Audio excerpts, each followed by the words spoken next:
Swayam Prabha. Digital India. Educated India.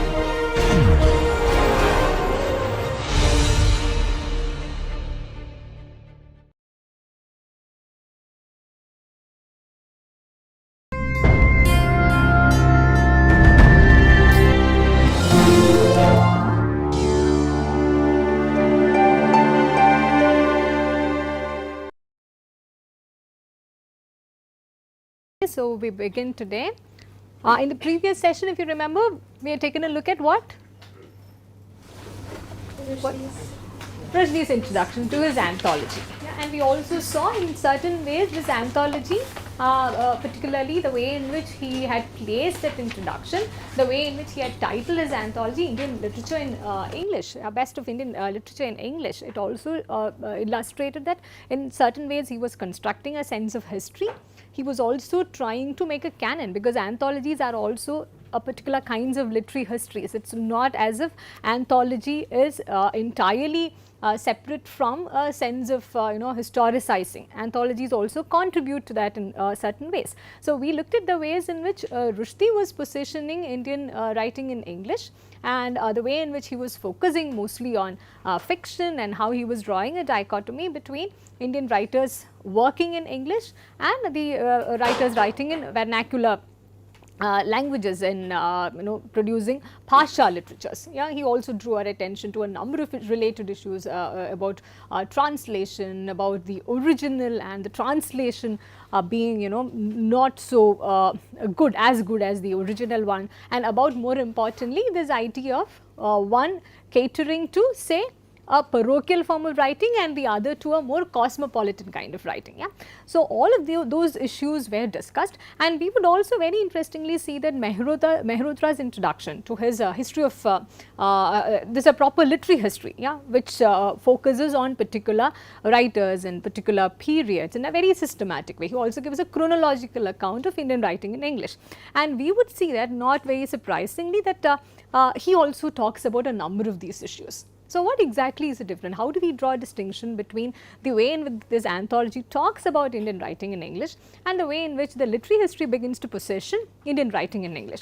And if you remember, there was also a way in which we all were very uncomfortable with the kind of articulations, the kind of judgments that Rushdie was making. And here we, with Mehrotra's introduction, we also begin to analyze the series of historical events which were perhaps associated with this kind of articulation, which sort of generated a number of subtexts which were evident in Rushdie's writing about these two camps being generated, one about Bhasha writers and Bhasha literatures, and the other one about Indian writers, to use Rushdie's own words, Indian writers working in English. Yeah. So he talks about these two based on a number of historical incidents, a number of historical facts, which we begin to realize when we look at a proper literary history, such as the one by Arvind Krishna Mehrotra. Are you aware of any other literary histories of Indian writing in English?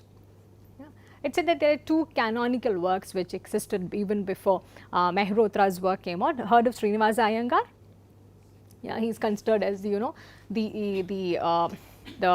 maker of the history of Indian writing in English. His work, Indian Writing in English, the title also is Indian Writing in English, and the 4th edition came out in 1984. Yeah, and this was part of a course that he started teaching at the University of Leeds. And again, it was not taught initially in India. He was teaching at the University of Leeds in the 1960s, and eventually this work was also an offshoot, an extension of a course that he was teaching, where he also designated this term Indian writing in English to talk about a particular kind of writing that evolved from the subcontinent at a particular historical juncture. So Indian writing in English is seen as the most canonical, acceptable kind of literary history of this kind of writing. And M.K. Naik, he was in fact commissioned by the Sahitya Academy to write another literary history, and that was in 1982. Yeah. So these two works have been considered as the foundations of the historical, with the two works that laid the foundations of say Indian writing in English. Yeah? And there was also another work which came out in 1990 by William Walsh, but that's generally not considered very acceptable because according to Mehrotra himself, it's very sketchy. It only focuses on the 20th century literature. It does not give a proper sense of history of how this entire kind of writing evolved. What were the historical connections, the socio-cultural connections that one could begin to make in relation with this sort of writing that emerged. Yeah. So, having said that, if we begin to look through the set of events that he begins to detail, Mehrotra begins to detail in his introduction, he begins with a, which is the date that he begins with? He talks about a convenient date, 1800. And why is it a convenient date?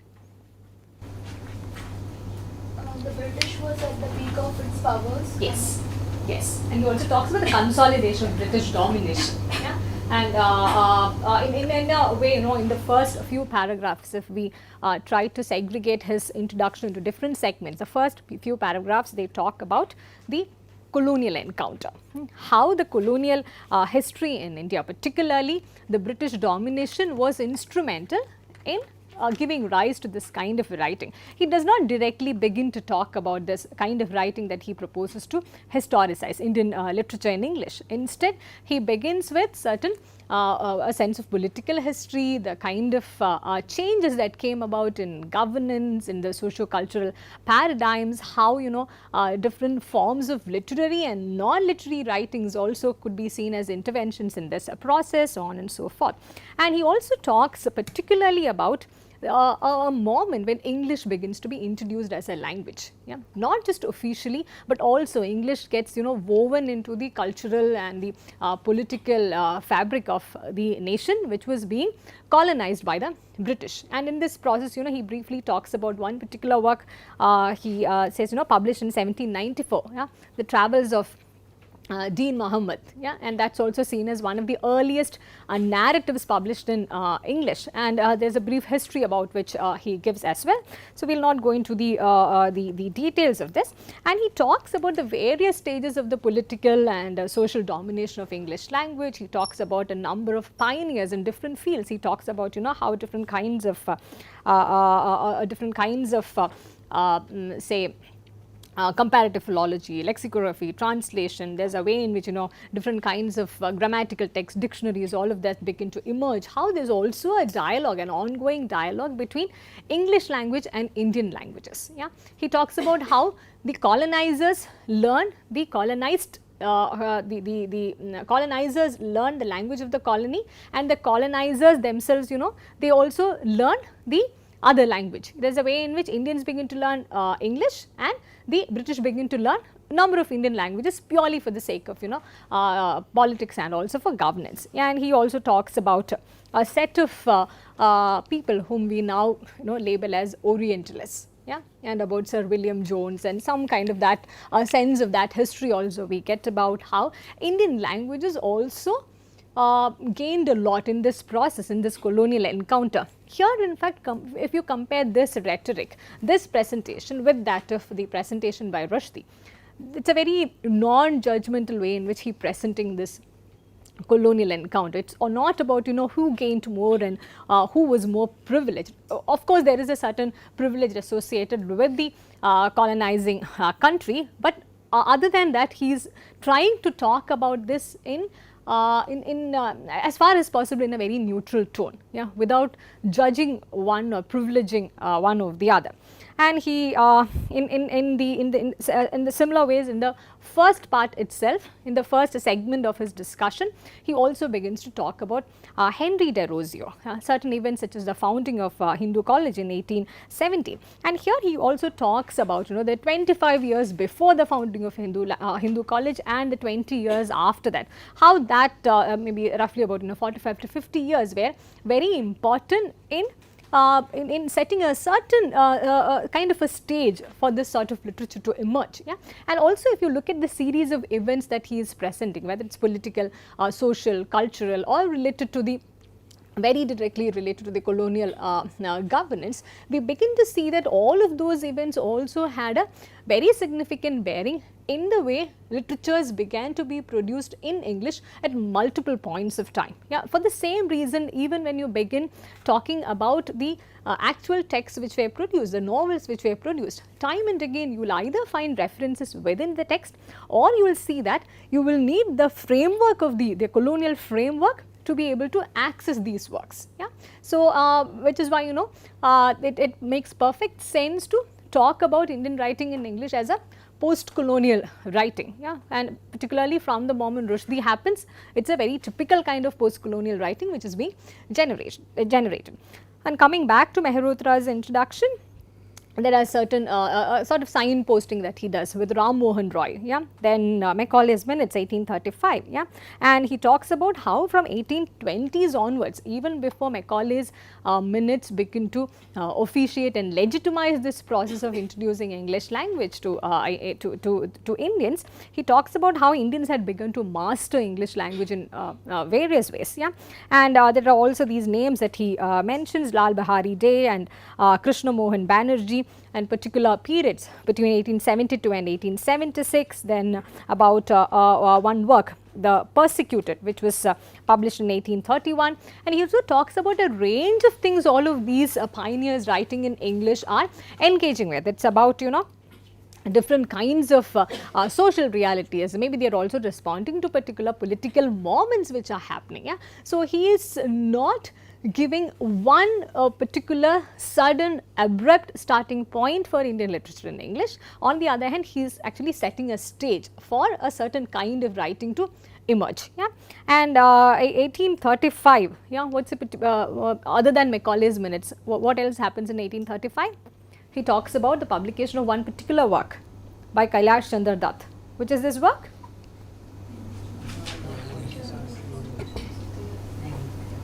Louder? Yes, Rani? A journal of 48 hours of the year 1940. Yeah. What does Mehrotra say this text is about? Imaginary rising against the British 2 years before actual struggle happened. Yeah. Mehrotra does not really say this is the first novel, yeah, but it's an imaginary narrative about some kind of an insurrection.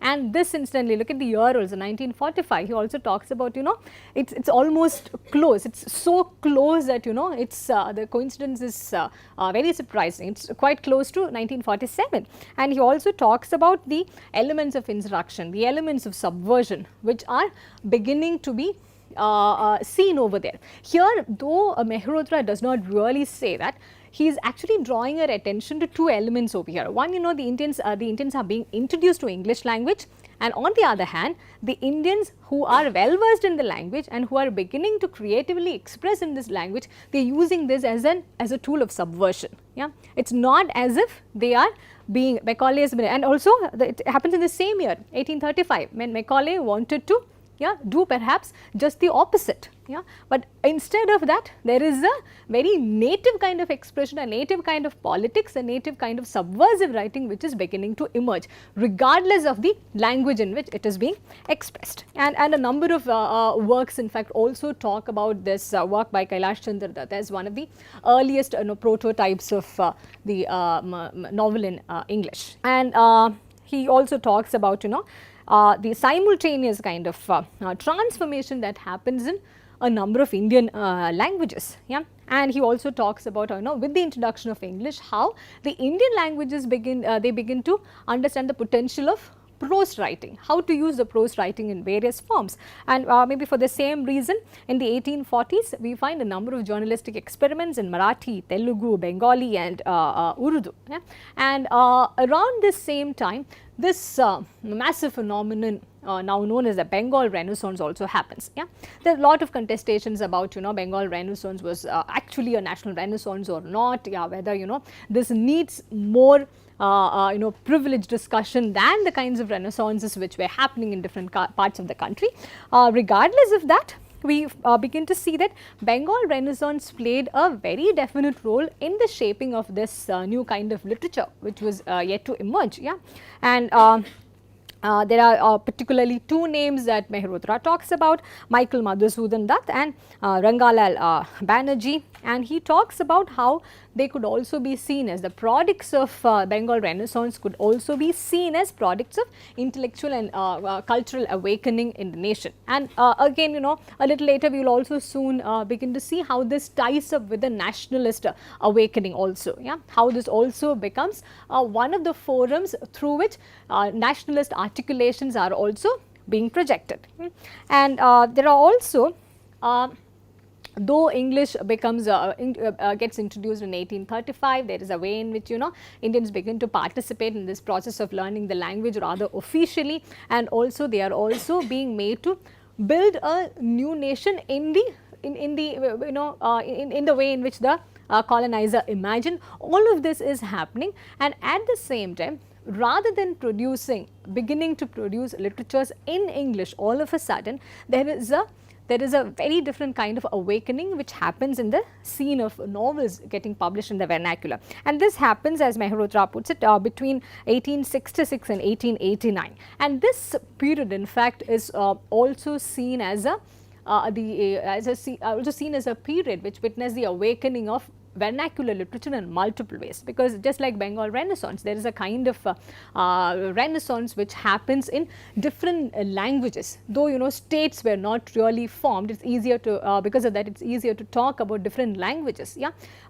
he talks about these moments of awakening which happens in vernacular literature, in Bengali, in Tamil, in Telugu, in Malayalam, and also a little later in Gujarati. Yeah, and he devotes some time to talk extensively about what happened in the scene of Malayalam novels. He talks particularly about the success of which work?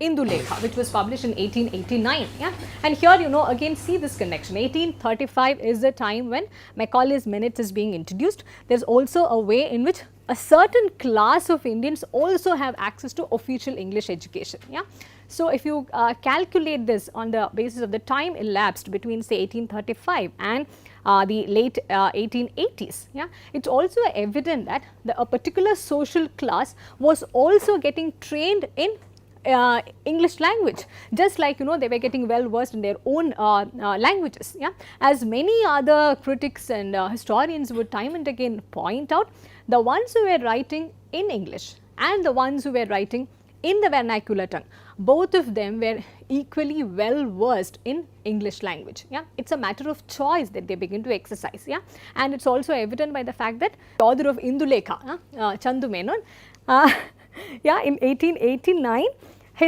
he does not directly make an attempt in writing this novel. What was the first attempt in translating Disraeli's novel Henrietta Temple? Yeah, and he fails at it, and then he decides, why not write a similar kind of a narrative within the canvas that I am more familiar with. Yeah, it also shows that he is also well versed in perhaps, you know, writing at least a prototype of a novel in English. Yeah, and the way in which, you know, the characters are being shaped, the characters are being positioned within Indulekha. It's also about, you know, a set of people who are English educated, a set of people who are willing to embrace a number of things which are part of modernity without really giving up a certain set of traditional things. Yeah, so it's the same kind of people who are beginning to write both in English and also in a number of other vernacular languages. So here we do not even find a tension operating. Yeah, it's not even about divided loyalties. It's about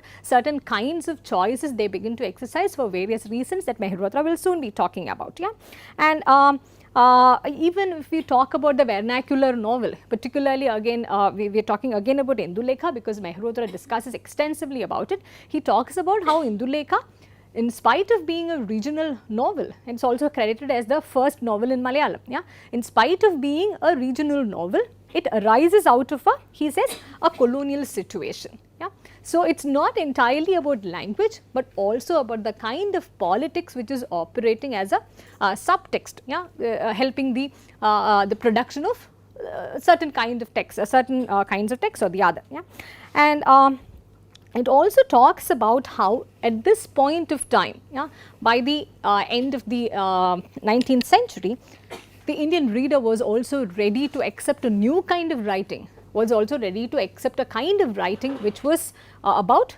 things that he or she experiences on a daily basis. Yeah. So, a number of things are being lined up over here. The way Mehrotra puts it across systematically, it is not about a set of colonial political things happening, but also about a new kind of sensibility that the readers are developing, a new kind of demand which is being generated, and accordingly a set of writers, a set of English educated writers who are also equipped to respond to this need, keeping in mind the demand for a native kind of a novel, yeah, which talks about things which the readers are more familiar with. Yeah.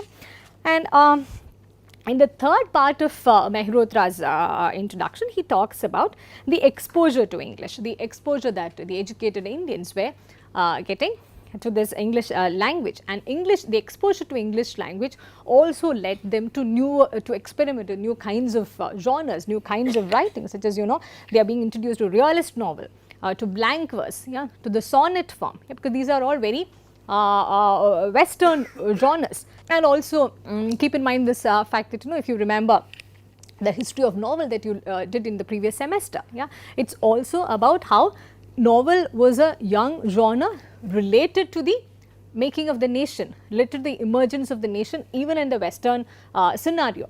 Over here we find this getting replicated. Yeah? The young intellectuals of the nation who are being exposed to these new things, they also begin to experiment in these various forms which are predominantly Western. But around this time, in fact, a certain sense of misgivings about writing in English also begin to develop, and it is in this he also Mehrotra also wonders whether this is because the coming together of many factors like Macaulay's Minutes on one hand, and also this emergent mother tongue syndrome and nationalist movement, and also a certain kind of nativism which he does not really promote. Yeah, he wonders whether this is the result of all of these things put together. Here I again want you to think about how Mehrotra talks about this aspect and how Rushdie talks about it. Rushdie talks about the a sense of parochialism or nativism that he thinks only the regional readers are capable of displaying. He talks about that as a vice which is inherently part of their intellectual tradition, the kind of linguistic choices that they make. But here on the other hand, we get a more balanced view of both these elements working together, because he also talks about the politics, the nationalist feelings which are in operation behind this, the set of misgivings about writing in English. It's not always about certain personal belief systems, but it's also about how certain personal belief systems come in conflict with what they see as more nationalist or anti-colonial. Yeah. So, here we also get a sense of how certain attitudes against English language or against writers in English language began to develop. It was in the context of nationalism, it was in the context of a very anti-colonial feeling. Yeah? And having said that, he talks about the emergence of proto-nationalism, the intervention of Gandhi in particular. Yeah? How Gandhi also, it seems, had an opinion about writers choosing to write in English or in one of the native languages. Yeah, how those opinions also influenced particular choices. Yeah, and he talks about how the national movement. Yeah, he particularly mentions Tilak, how he also felt this need for a common language in order to fight for a common national cause. Yeah, and we all know how all of those did not really become practical solutions in the long run.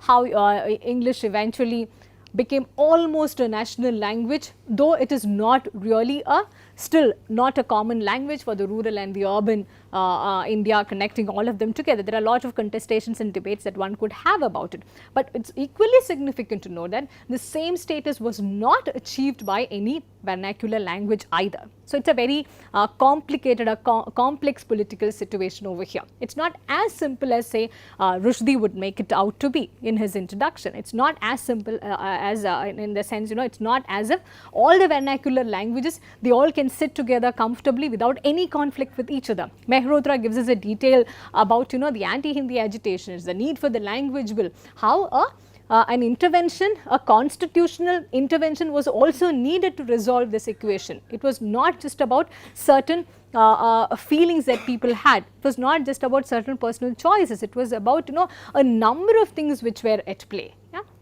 So this sort of a sense of history is very important to us when we address Indian writing in English, yeah, because it's also important to get a sense of how, though disconnected all of these forms of writing are, it's a shared history from which the politics, the post-colonial politics which informs both regional writing and writing in English, yeah, it all emerged from, like, you know, one of the commentators would say, from the same crucible of colonial modernity. Yeah. And the same thing, you know, if you undertake a more serious reading of your own literatures, yeah, literatures in the vernacular, yeah, and for an understanding of the history of those writings also, you need to go back to the colonial history perhaps. Yeah. So think about, you know, some of the earliest novels that you are familiar with, how they respond to certain colonial realities or certain nationalist realities, and how that's different from the way in which, say, Indian writing in English responds to. Maybe these are some of the things that you can also consider as your assignments or as topics for your presentations, to think about, you know, how there's a way in which you can bring both these elements together rather than seeing them as two different kinds of writing who are perpetually in two different camps in conflict with each other. Yeah. And yes, and then he talks about three different moments, three different kinds of births that happen in connection with particularly the production of writings in English language, Indian writings in English language. Which are those three moments? Which is the first moment, when does the first novel in English gets published? 1864, what happens? Yeah, Raj Mohan's wife.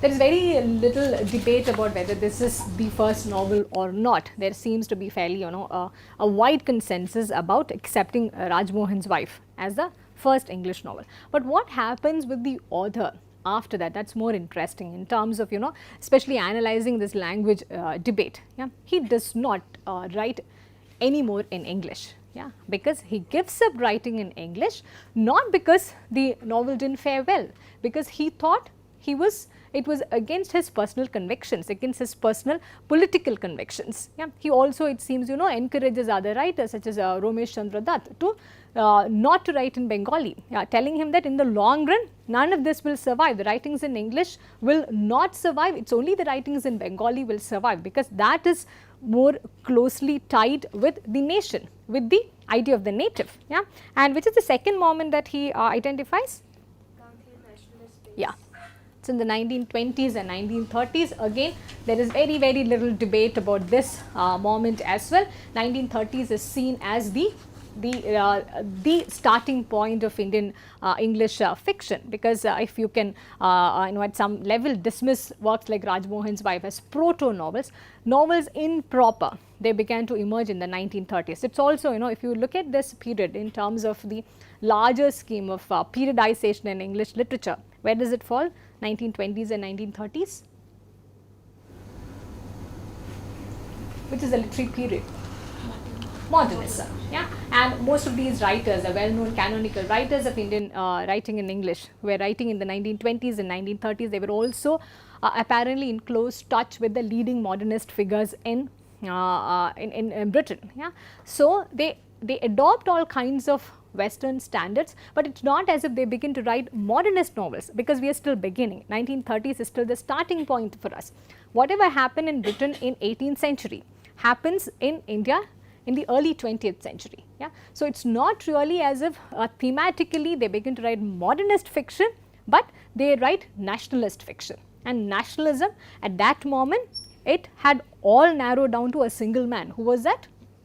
Gandhi. It was Gandhian fiction. Yeah, so whatever, it was easy to, the camps were very, very clear at that point of time. Either you are with Gandhi or you are not with Gandhi. Yeah, it didn't even really matter who you were with. The only thing that a concern was whether you are with Gandhi or not with Gandhi. Yeah. So, it is in this context that we also need to see the emergence of alternate literature. Yeah. Yeah. We are not really digressing, but I want you to keep this point in mind when you talk about the emergence of different kinds of literatures which did not become part of the canon in the 1920s and 1930s. It was also the kind of literature which spoke about a different kind of nationalism, a different kind of post-coloniality which was yet to come. Yeah. For instance, Dalit literature. Yeah. For them, this was not Gandhian fiction. This framework of identifying Gandhi as the starting point, Gandhian fiction as the starting point, will not sit well with, say, for example, Dalit writers. Yeah. Because for them, it was a different kind of nationalism, that different kinds of emancipation that Ambedkar and Gandhi were talking about. Yeah. So, these differences, these loopholes and omissions within this history that Mehrotra presents to us, that also is something that we need to be very alert to. This is not the only kind of history which is available, but unfortunately for whatsoever reason, we find all kinds of canonical histories related to Indian writing in English talking about this pattern. Yeah, about 1864 again, end of the 19th century is also the beginning of a certain kind of anti-colonial revolt. Yeah, 20s, 30s, very typically nationalist. Yeah, and in the third moment is, which is the third moment? Yeah, 1980. So, there is 1864, 1920s and 1980s happening, and these three moments have been repeated, they have been legitimized, they have been solidified as proper history in terms of the story of Indian writing in English, especially of fiction is concerned. Because if you take a look at all these moments, yeah, whether it is 1864 or 1920s or 1980s, we are talking about the history of Indian writing in English, Indian literature produced in English, but we are also talking about only one genre, which is it? Fiction. We are talking about the big moments that the writers of fiction had, the production of fiction had. Yeah, we are not talking about, we do not have another set of moments, another set of eruptions for the other genres such as poetry or for drama. Yeah, it's all dependent on what kind of success, what kind of rise and fall that the writers of fiction and the productions of fiction had. Yeah. So, this is again something that we will be coming back to time and again, the kind of history telling which is also corollary to the different kinds of productions that fiction had. Yeah. And again, if you look at 1920s and 1980s, there are two different yardsticks which are being used to say prioritize 20s and 80s. In the 20s, it is about nationalist movement. In the 80s, it is about a global market which is functioning. Yeah, it is about Rushdie. Why does Midnight Children become a big event? Because of, what did it get? What prize did it get? Booker.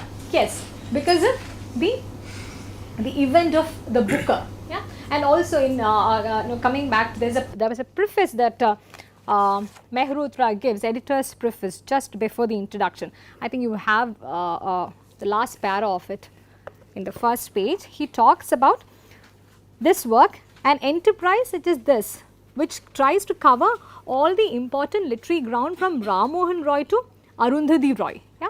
So, the way he bookends this, yeah, it is from the nationalist event, from a nationalist figure to a Booker event. Yeah. So, and also if you look at any canonical discussion on Indian fiction, yeah, there is a way in which they always conveniently bookend it. If you are talking about late 20th century, it is from Rushdie to Arundhati Roy. Yeah. And there is also a sudden kind of a sense of lack soon after Arundhati Roy, yeah, because you do not know whom to talk about. Yeah. Because there is a way in which, just like nationalism dictates particular kinds of canon formation, the global market, it begins to dictate canon formation from the 1980s onwards. Very briefly, Mehrotra also draws our attention to it. Yeah. And coming back to the way in which Mehrotra positions this entire thing, he talks about the battle over language. Yeah, and he gives a fairly sequential account of what all happens, in terms of language reforms, how there are these various interventions which are happening. Gandhi, he is advocating Hindi over other languages, and we have Nehru talking about the need for English language. And before that, just as we mentioned Ram Mohan Roy, in the beginning of the discussion, Mehrotra also talks about how Ram Mohan Roy wanted to privilege English over Sanskrit, because he also thought that Sanskrit would further pull you down into darkness. Yeah. So, these debates, the debates which were about language, which were about the kind of community, class, or the kind of intellectual tradition that particular languages would produce, it was always at the heart of the discussions related to the literature produced in English. Yeah. And he also briefly draws our attention to Gandhi's opposition to English. Yeah, he talks about something Gandhi wrote in his work Young India in 1921. But at the same time, there is also another picture that we get over here, that Gandhi also, it seems, told the author of Untouchable. Who is the author of Untouchable? Mulk Rajanan. Yeah, language is just a medium of communication. Yeah, it's all about how well you want to communicate. Language doesn't really matter at all. So we do not really know whether Gandhi was always like against writing in English. There's a sense of privileging that he had given politically to Hindi, but we do not get a sense of whether he was against writing in English or not. Again, as an extension of the language discussion, which is now part of a lot of Dalit literature also. They have a very different idea about this language debate happening. If you look at the body of work produced by Gandhi and the body of work produced by Ambedkar, yeah, do you have any idea in which language both of these people wrote? Yeah. In which language did Gandhi write mostly?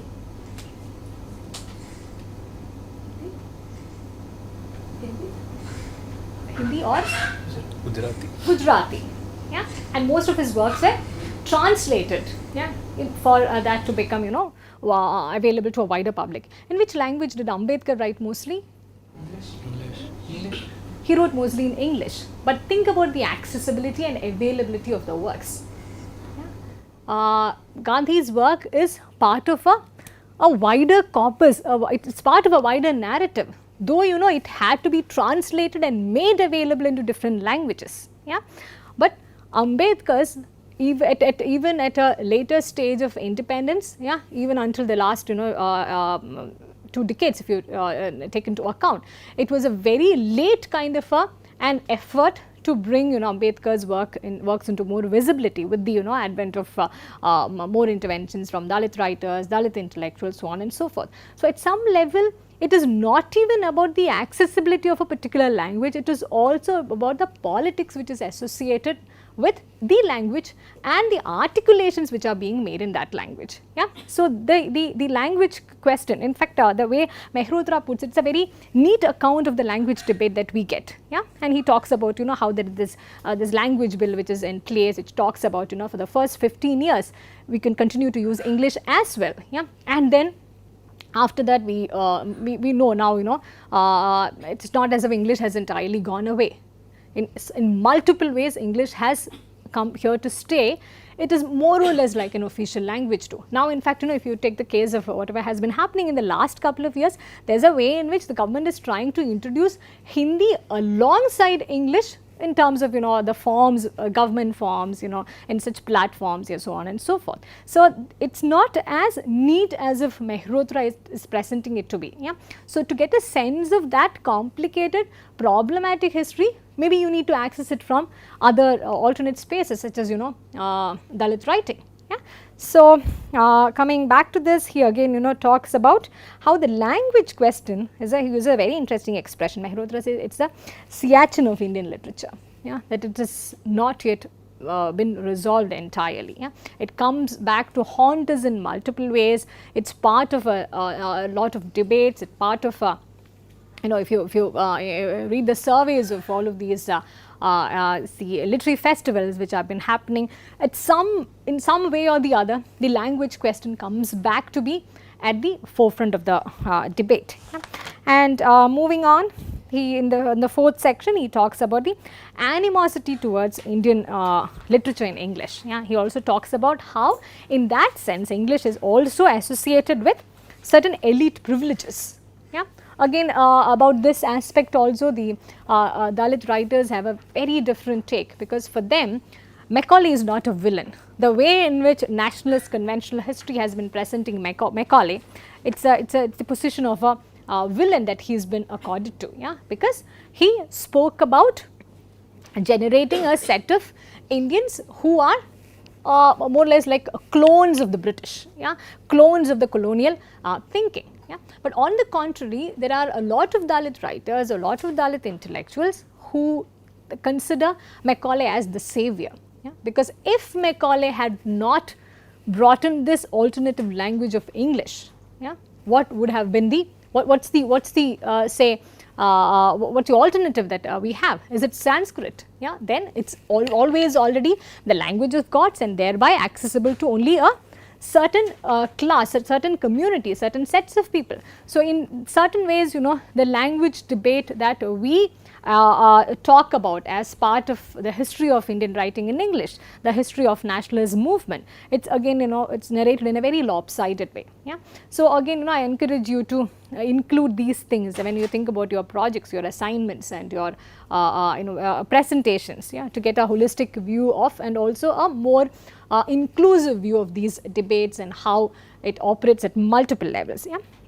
And coming back to Mehrotra, he also draws our attention to the aspect of bilingualism, because he talks about a set of writers who are who write both in English and in their vernacular tongue. Yeah. And he talks about how bilingualism is not just about two languages, it is also about two literary traditions, being part of two literary traditions. And maybe this the two camps that Rushdie identifies, yeah, about Bhasha writers and about writers working in English. Yeah.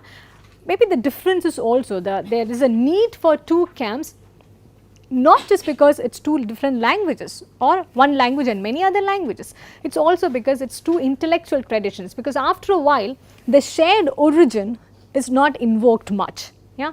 They become part of two entirely different traditions, and from the 1980s onwards the market also plays a major role in dictating the terms of these two traditions. Yeah. And he talks about, you know, how Mehrotra talks about how there is a lot of resistance to Indian writing in English in the contemporary. Yeah. That's something, you know, if you want to say make a case for Indian writing in English, yeah, if you are trying to write a paper on that, and if you try to access a number of scholarly journals or even, you know, newspaper articles, discussions in the media and all of that, it's very easy to get a set of arguments which are outrightly against Indian writing in English, yeah, who are arguing that there is a way in which this is removed from our reality, this is exotic writing for the West. Yeah, it's very, the readers are not, neither the writer nor the potential readers reside in India. These are the number of arguments which you can come up against this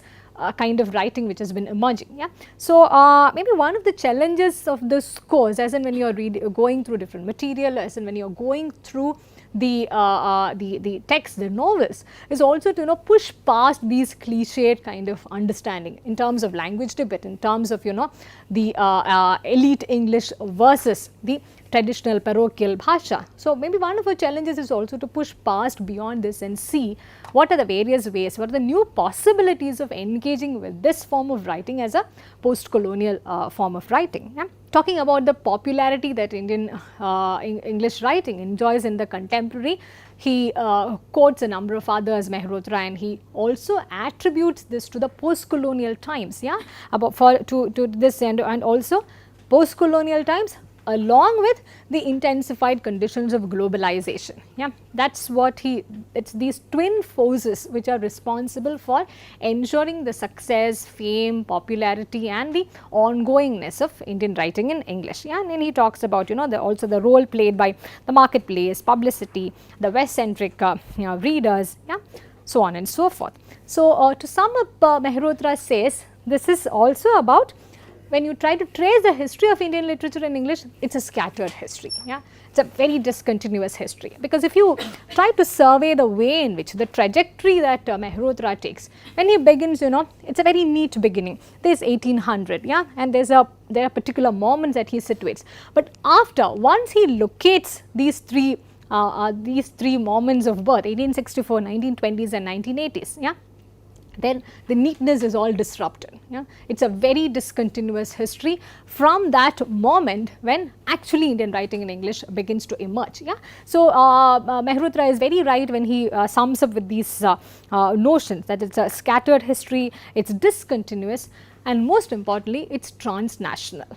Yeah? So, even when we talk about the nation which is being narrated as part of the Indian English fiction, yeah, after a while it becomes a transnational history. It becomes impossible, which is why it's right and wrong to talk about Indian writing in English as a perfect post-colonial site. Yeah, maybe those are the things that we shall come back to discuss in detail when we look at particular texts. Yeah, and he also makes this distinction. Mehrotra says in the 1960s, Indian writing in English, it was leading nowhere, yeah, because after the 1920s, 1930s, after the big Gandhian moment, yeah, he's not giving a detailed account of what happened, but by 1960s he says it was not leading anywhere.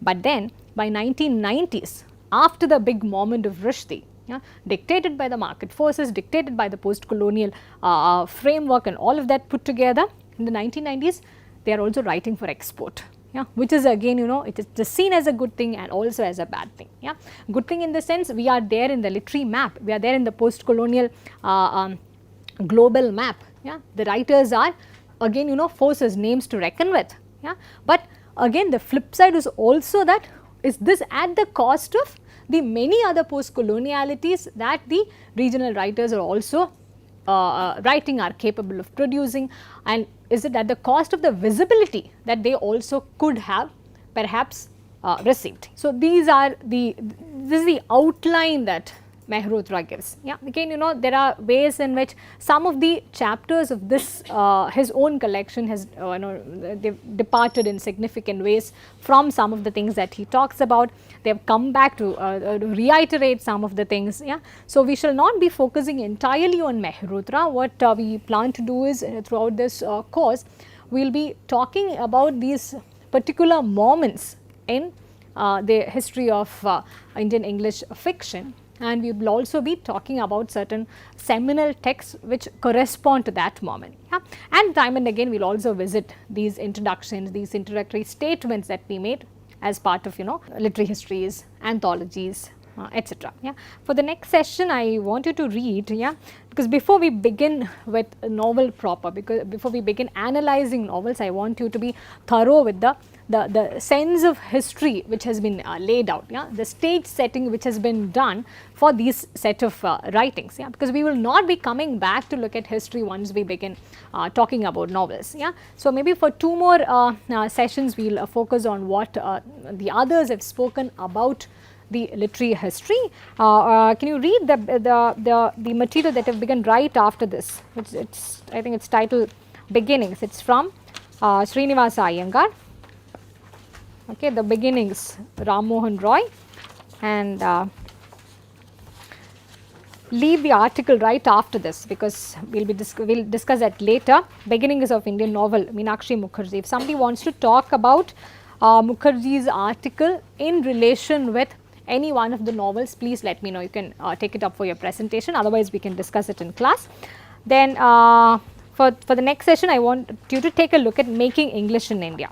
It's by it's a chapter from Priyambada Gopal's work, and Making English India, in fact it does not really talk about new things, it problematizes many of the things that say Rushdie and Mehrotra talk about. So, it's you can sort of glimpse through this entire thing, talk about the look through the various things that she highlights, how she problematizes them. And same with Iyengar's beginnings. I have given Iyengar's material to see how there is a consensus about this beginning, whether it's Mehrotra writing or Iyengar writing, or whether it's the anthology that Rushdie is producing, there is a certain consensus about the starting points. Yeah, they are not in different pages. Maybe the rhetoric with which they talk about differs, but otherwise the beginnings remain more or less the same. Yeah, and interestingly, the starting point, placing Ram Mohan Roy as the starting point of Indian writing in English. Yeah, again, it's a very strange phenomenon which has again become strangely acceptable also. It perfectly suits the common sense. It perfectly suits that grammar of nationalism very well in connection with Indian writing in English. Ram Mohan Roy was not a creative writer, he was a reformer. Yeah, and he was also someone who was closely associated with the nationalist movement, though not really during the period of Gandhi. The movement which was beginning momentum from the 19th century onwards, it's largely attributed to a number of things that Ram Mohan Roy and other social reformers did. So, how does he become the starting point? How do the beginnings become tied with, say, a figure like Ram Mohan Roy? Yeah. And even in the 1980s, when we talk about Indian writing in English, when we talk about a sense of tradition that even Indian writing in English upholds, it's again it can be traced back to the things that they got from the time of colonial modernity. Yeah.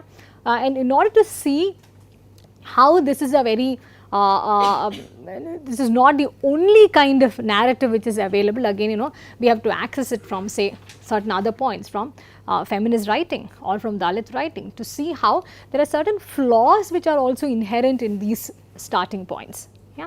So, if you are these articles that we are that are part of your course material, if you are interested in doing anything related to, any work related to these periods or these themes that we talk about, please let me know in advance, so you can book your slots also accordingly. Right? Okay. Is there anything that you want to add to? Not that I have given you plenty of time to talk. Are you getting a sense of a historical and chronological sense of how the stage is being set over here? And again I mean, in the first class when we started talking about Rushdie, it's not as if we are never in a position to entirely praise Indian writing in English. Yeah, that's something very strange about Indian writing in English. The more you look at it from a post-colonial perspective, you also see how there are certain gaps, omissions and silences that we are very, very uncomfortable with. For that reason, with this course, I think the unlike many other courses, we talk about this object called Indian writing in English, and again totally unable to completely accept it. Yeah, we are in no point, maybe in every other session we will be talking about a lot of nasty things about Indian writing in English, and again come back to look at it. So, what is this compulsion? Yeah, if you don't like this space, if you are uncomfortable with this space, why are you being forced to look at this space over and again? Yeah. So, these are the questions perhaps we would begin to not really answer, begin to engage with and begin to resolve towards the end of the course. What is so special about this this object called Indian writing in English, particularly Indian fiction in English, that you have to engage with it in a scholarly way, you feel compelled to do that, and at the same time, yeah, you are also trying to line up criticism against this one after the other. You are not always like in agreement with whatever the Indian English writers say or whatever the field projects say. You are not eulogizing this this kind of writing at all. Yeah. So, we do not know whether this is a post-colonial predicament that we are being forced into. Yeah, we are also part of that in multiple ways. Yeah, there are these market forces at work, there are these various realities which are operating. Yeah, you do not know whether to embrace one at the cost of something else. Yeah, it's if you think about many things which are happening to us at this moment. Again, just at the risk of digressing really a lot, when you talk about, say, something like postmodernism and post-colonialism, yeah, there is a way in which they cannot sit together. Yeah, because just like Marxist critics, yeah, the post-colonial critics are also a little uncomfortable with, okay, has the moment of postmodernism arrived or not, or is it a moment, is postmodernism a moment to completely destroy the new kinds of storytelling that the post-colonial communities are being now, say, enabled to do. Yeah. So, this I feel that this field of Indian writing in English, particularly Indian fiction, there is an impossibility to look at it unless we are aware of this post-colonial predicament that we are forced into as part of the a set of people who are residing here, yeah, but at the same time we know, there is not enough tradition in us to call us, as part of the vernacular quote unquote traditional writers. And we also feel that our modernity is incapable of dealing with the kind of dismissive attitudes that say people like Rushdie have. Yeah. So, we are perhaps caught in between. Maybe at the heart of this also lies our inability to say accept someone like Chetan Bhagat. Yeah. Again, wholeheartedly accept Rushdie with all of his controversies. Right. So, these things, the choices that we are making in terms of curricula, in terms of syllabi, in terms of the frameworks that we are using for discussion. Yeah. So, I wanted to continually be in this mode of questioning, yeah, throughout this course, yeah, because there are, maybe you may find that the entire set of material that I bring to class, yeah, is not agreeable to you at all. So, do we need a different framework altogether to talk about this? Yeah. For example, you may realize that you really like, say, a text like Shadow Lines.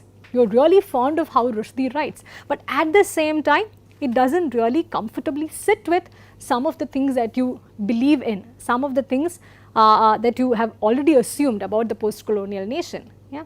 So, is that discomfort a part of yourself? Is the discomfort being injected into you by some other forces, some other kinds of writings? Yeah. So, be open to all of these questions, and I want you to actively engage with those sort of questions when you are making your presentations, you are working on your assignments. Yeah. Right. So, I guess we will call it a day then. Okay. So, see you all in the next class.